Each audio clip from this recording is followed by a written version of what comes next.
Hello friends, welcome back to મુક્તિસ kitchen. હું છું મુક્તિ પંડ્યા. આજે હું લઈને આવી છું કાઠિયાવાડી સ્ટાઇલમાં બનતું એવું સ્પાઇસી અને ટેસ્ટી એવું ઢોકળીનું શાક. અહીંયા તમે ઢોકળી પરફેક્ટ કઈ રીતે બનાવો એ હું બતાવવાની છું. અને આ શાક બહુ ટેસ્ટી લાગે છે. તમને ભાખરી, રોટલી કે પછી જેની જોડે ભાવે એની સાથે તમે આ શાક ખાઈ શકો છો. જો તમને મારી નવી રેસીપી જોવી ગમતી હોય તો મારી ચેનલને સબસ્ક્રાઇબ કરજો, બેલ આઇકન પર ક્લિક કરજો અને મારી ચેનલને શેર કરજો. તો ચલો હવે આપણે શરૂ કરીએ. કાઠિયાવાડી સ્ટાઇલમાં ઢોકળીનું શાક બનાવવા માટે સૌથી પહેલાં તમારે આવો એક વાસણ લઈ લેવાનું છે.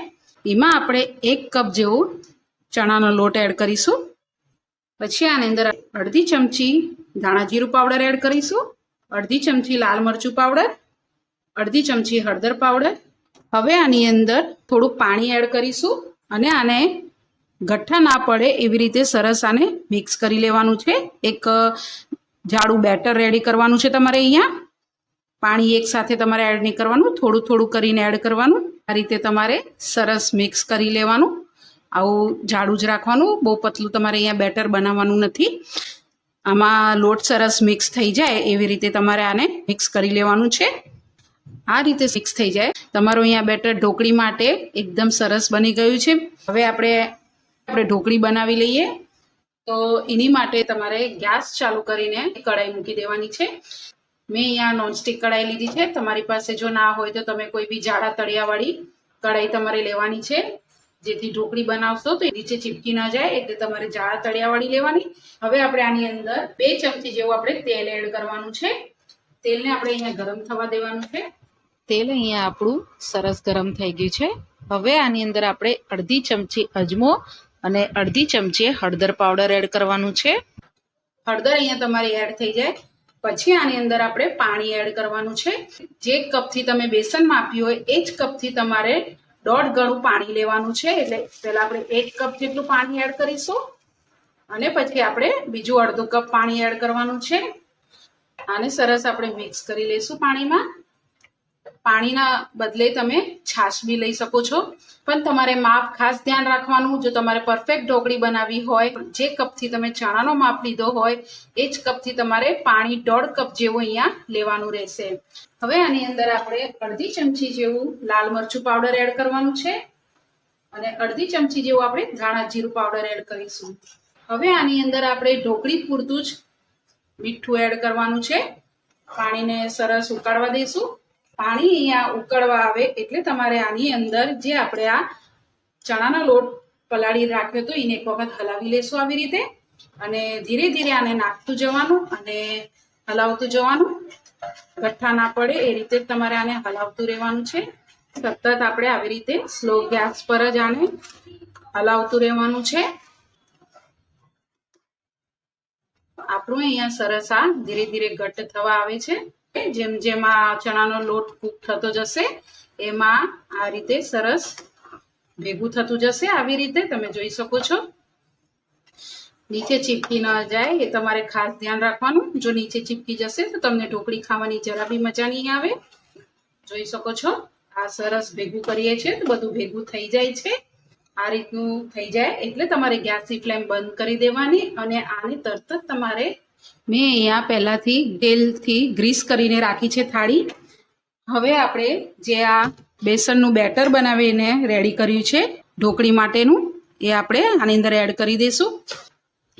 અહીંયા બધું એડ થઈ જાય પછી તમારે ચમચાની મદદથી આવી રીતે બધી બાજુ સ્પ્રેડ કરી દેવાનું. આને આ પ્રોસેસ તમારે અહીંયા ફટાફટ કરવાની. જો તમે સ્લો કરશો તો આ ઠંડુ થઈ જશે તો આ સ્પ્રેડ નહીં થાય.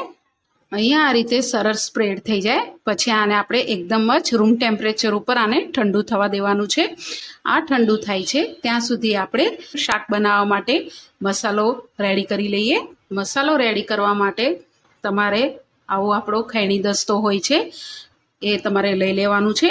એમાં આપણે 8 થી 9 કળીઓ લસણની લેવાની રહેશે. એની અંદર આપણે 1 ચમચી જેવું લાલ મરચું પાવડર એડ કરવાનું છે અને આપણે સરસ એવું વાટીને રેડી કરી લેવાનું છે. આની અંદર આપણે થોડું મીઠું એડ કરીશું, ચટણી પૂરતું સરસ આને વાટીને રેડી કરી લેવાની છે. અહીંયા આપણી આ લસણની ચટણી બનીને રેડી થઈ ગઈ છે. તમારે અહીંયા જેટલી સ્પાઇસી બનાવવી હોય એ પ્રમાણે તમારે અહીંયા લાલ મરચું નાખવાનું. હવે આપણે ઢોકળીનું શાક બનાવી લઈએ. ઢોકળીનું શાક બનાવવા માટે તમારે ગેસ ચાલુ કરીને કઢાઈ મૂકી દેવાની છે. આ કઢાઈની અંદર આપણે 3 થી 4 ચમચા જેટલું આપણે તેલ એડ કરવાનું છે. અહીંયા કાઠિયાવાડી સ્ટાઇલમાં આપણે શાક બનાવીએ છીએ એટલે તેલનું પ્રમાણ થોડું વધારે લેવાનું તમારે. તેલ આપણું અહીંયા ગરમ થઈ ગયું છે. હવે એની અંદર અડધી ચમચી જેવું જીરું એડ કરીશું. જીરું અહીંયા તતડી જાય એટલે તમારે આની અંદર એડ કરવાનું છે 1 ચમચી જેવા લસણના ટુકડા અને 1 ચમચી જેવા મરચાંના ટુકડા એડ કરી દેવાના. લસણ અહીંયા તમારું સરસ કૂક થઈ જાય પછી આપણે આની અંદર જે લસણની ચટણી વાટીને રાખી હતી આપણે એ એડ કરવાની છે. એને બી સરસ તેલમાં આપણે મિક્સ કરી લેવાનું.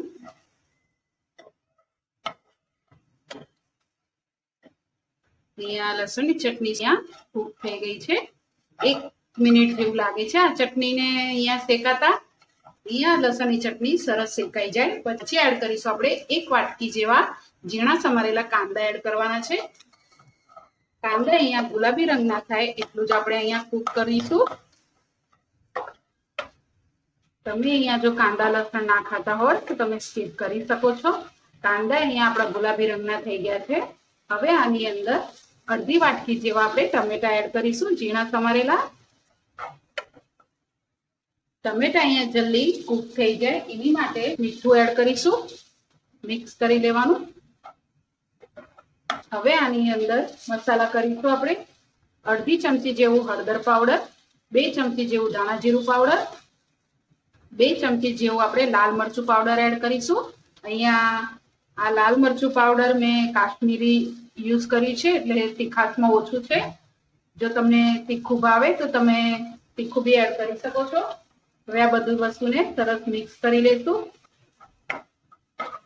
અહીંયા મસાલા આપણા બળી ન જાય એની માટે આપણે 1 ચમચી થી 2 ચમચી જેવું પાણી એડ કરવાનું. મિક્સ કરી લેવાનું. હવે આપણે આને ઢાંકી દઈશું.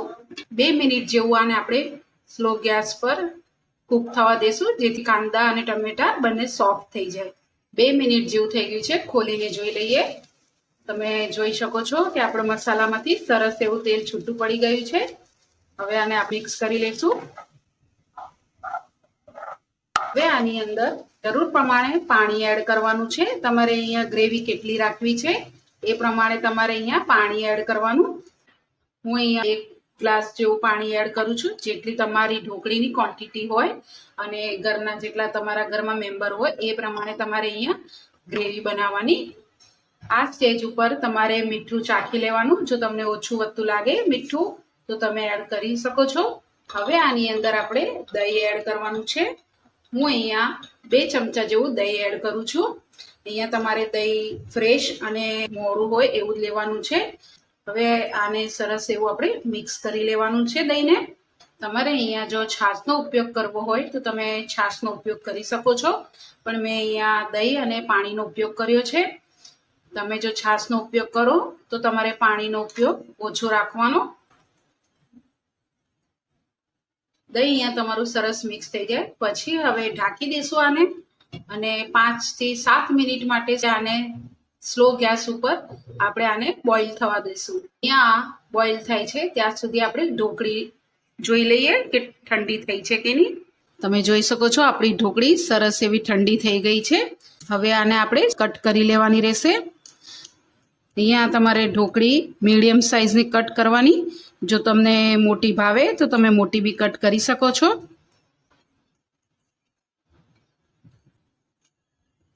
હવે તમને હું કાઢીને બતાવું કે આપણી અહીંયા ઢોકળી કેવી બની છે.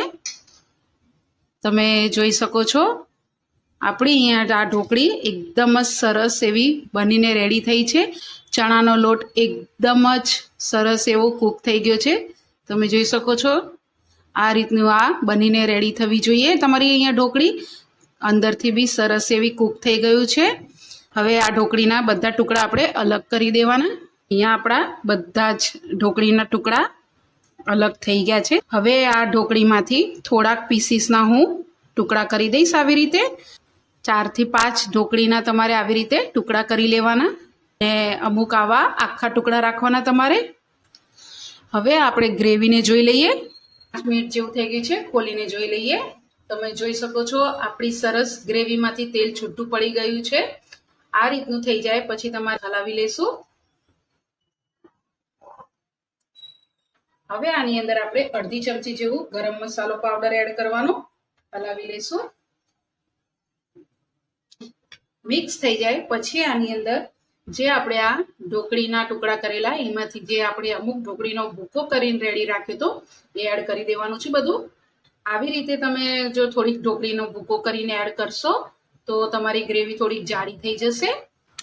અહીંયા તમે જોઈ શકો છો આપણે આ રીતની ગ્રેવીની કન્સિસ્ટન્સી રાખવાની છે. આની અંદર આપણે જે ઢોકળીના ટુકડા એડ કર્યા છે એ નાખી દેવાના રહેશે. ગેસની ફ્લેમ તમારે સ્લો રાખવાની. જેટલી તમારે અહીંયા ઢોકળી એડ કરવી હોય એટલી જ તમારે એડ કરવાની. બધી એડ ના કરવી હોય તો થોડી ઢોકળીના ટુકડા રવા દેવાના અને હવે હલાવી લેશું.